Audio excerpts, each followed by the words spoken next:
All right, today we're going to crack the code on a super simple piece of English grammar that honestly will make you sound so much more natural.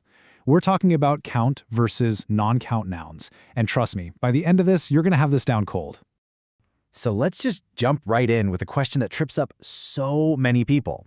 Why can you say a few chairs? And it sounds totally normal. But if you say a few furnitures, it just sounds wrong, right? That little puzzle is exactly what we're going to solve today. Okay, so first things first. Let's start with the easy stuff, the nouns you can actually count. This is the most straightforward category, and I bet you're already an expert at using these without even thinking about it. So what are they exactly? Well, count nouns are pretty much what they sound like. They're things you can count as individual separate items. Think of them like Legos or building blocks. You can have 1 block, 2 blocks, 3 blocks. You get the idea. And here are some classic examples, right? A pen, a computer, a bottle, a chair. You can totally picture lining these up and just counting them one by one. Super simple. Okay, now here is the first and probably the most important rule for these guys. Because you can have more than one of them, count nouns can become plural. And usually, it's as simple as just sticking an S on the end of the word. And you can see it perfectly right here. One pen becomes pens. One computer turns into computers. And one chair, like we talked about, becomes chairs. This is like the #1 feature of a count noun. And rule number 2 is all about the words they hang out with.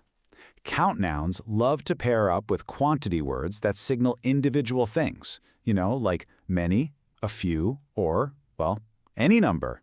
You can have many books or 3 chairs. It just works. All right, you got that? Good. Now, let's move on to the other side of the coin, the slightly trickier territory of nouns you can't count. So, these are the nouns we don't really see as individual things. Instead, they're usually stuff like substances or concepts or big groups.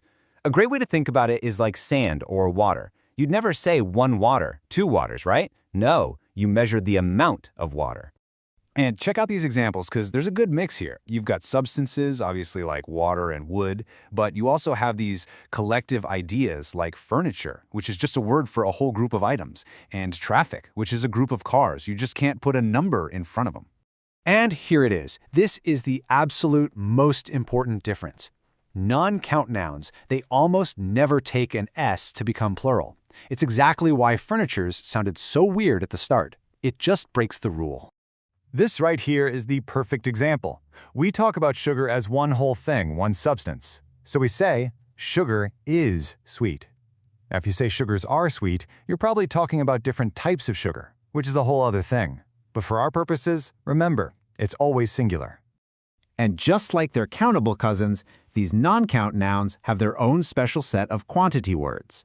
Instead of many, you're going to use much. So you'd ask, how much traffic is there? Not how many traffic. You can also use words for an unknown amount like some or any.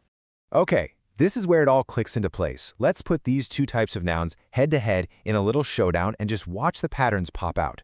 This is going to be the aha moment, I promise. Just look at this breakdown. It's like a perfect mirror image, isn't it? Can count nouns be plural? Yep, check. Non-count? Nope. Do they work with many? Yes for count, no for non-count. And then it's the total opposite for much. When you see them side by side like this, the logic is just crystal clear. All right, you've seen the rules, you've seen the examples. So what do you say? It's your turn. Let's see if you can put all this new knowledge to the test. Ready for a quick quiz? The challenge is super simple.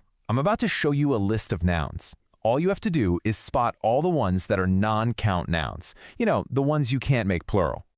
Okay, here's the list. We've got wine, student, pen, water, a few others. Just take a second. Think about it. Which ones can't you add an S to? Which ones would you use much with, not many? Okay, time's up. Let's see how you did. First one up, wine. Yep, wine is a non-count noun. You'd ask how much wine, not how many wines, unless you're talking about different kinds. So that's 1. What about the next ones? Did you get these? Water and milk. Yep, those are classic non-count liquids. And look who's back, furniture.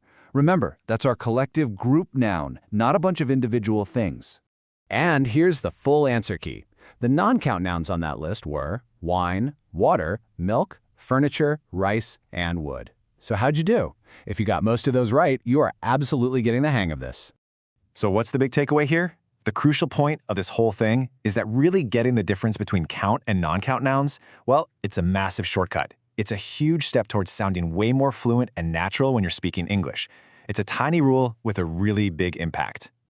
And that just about wraps it up. I'm going to leave you with one final thought to chew on. Now that you know the rule, what's the absolute trickiest non-count noun you can think of?